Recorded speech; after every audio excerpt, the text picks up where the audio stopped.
Assalamualaikum dan selamat sejahtera murid-murid.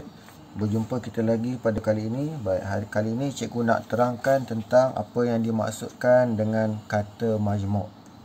Baik. Kata majmuk ya murid-murid ialah dua perkataan berlainan maksud. Okey. Baik, di sini mudahnya seperti cikgu biasa mengajar di dalam kelas, cikgu akan ambil contoh kapal. Baik. Sini contoh cikgu beri adalah kapal terbang. Daripada perkataan kapal ini murid-murid boleh gabungkan dengan banyak lagi perkataan yang mempunyai maksud yang lain. Seperti contoh kapal selam,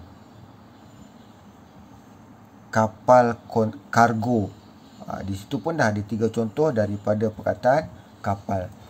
Ataupun perkataan lain yang biasa kita guna, cermin dan mata.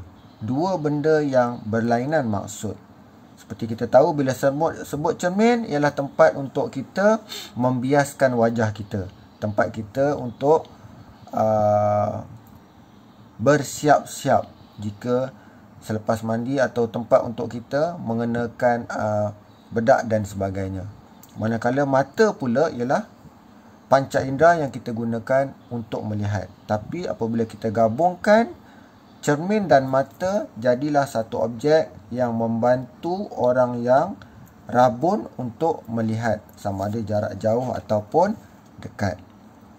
Baik, kata majmuk juga ialah dua perkataan sama maksud. Okey, yang hampir sama. Contoh cantik jelita. Cantik pun perkara yang benda yang elok, yang molek. Jelita pun menunjukkan rupa paras yang comel, elok dan molek. Jadi cantik jelita menguatkan maksud kedua-duanya. Ini pun kita kategorikan sebagai kata majmuk. Begitu juga hancur lebur, menguatkan lagi kemusnahan yang telah berlaku. Ataupun sunyi sepi, kedua-duanya merujuk kepada persekitaran yang senyap. Ya, apabila digabungkan sunyi dan perkataan sepi itu menunjukkan lagi senyap, lagi kesepian begitu. Okey, baik. Walau bagaimanapun murid, seperti yang cikgu terangkan di atas tadi, kata majmuk itu dua perkataan yang berlainan maksud, dan murid boleh nampak kesemua contoh yang cikgu beri dieja secara tidak bercantum ataupun tidak rapat. Ini mudah. Apabila murid lihat bahagian ini, murid jelas. Tetapi ada beberapa perkataan murid ya, yang dikategorikan sebagai kata majmuk mantap. Apabila kata majmuk ini telah mantap, perkataan itu dieja secara bercantum. Yang ini murid-murid kena hafalah. Tapi murid jangan susah hati. Melalui pembelajaran sehari-hari, murid-murid akan ingat.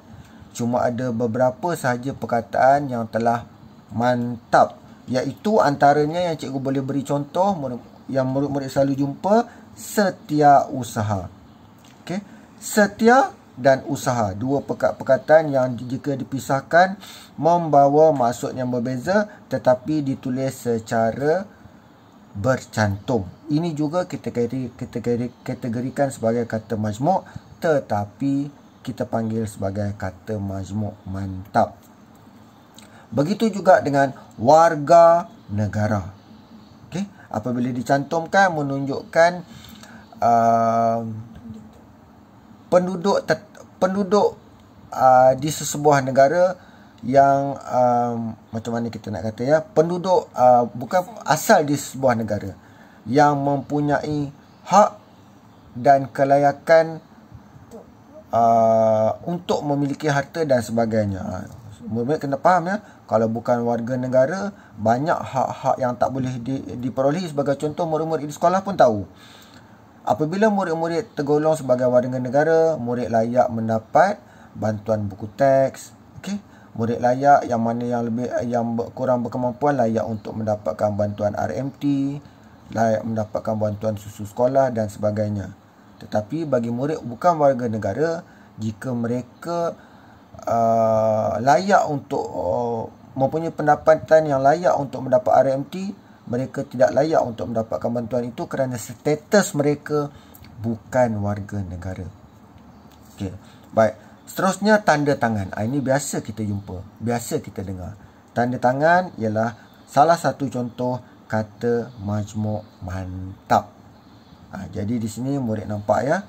Murid jelas apa yang boleh cikgu terangkan tentang kata majmuk. Okey. Ini secara umum saja murid, sebab cikgu lebih suka murid-murid faham dahulu tentang kata majmuk itu sebelum murid mendalaminya. Sebabnya fokus cikgu lebih kepada murid sekolah rendah, iaitu asas ataupun cara mudah untuk memahami bahasa Melayu. Baik, cikgu harap penerangan cikgu pada kali ini dapat menambahkan sedikit ilmu murid dan meningkatkan lagi pemahaman murid terhadap bahasa Melayu serta dapat menguasainya dengan lebih baik di masa hadapan.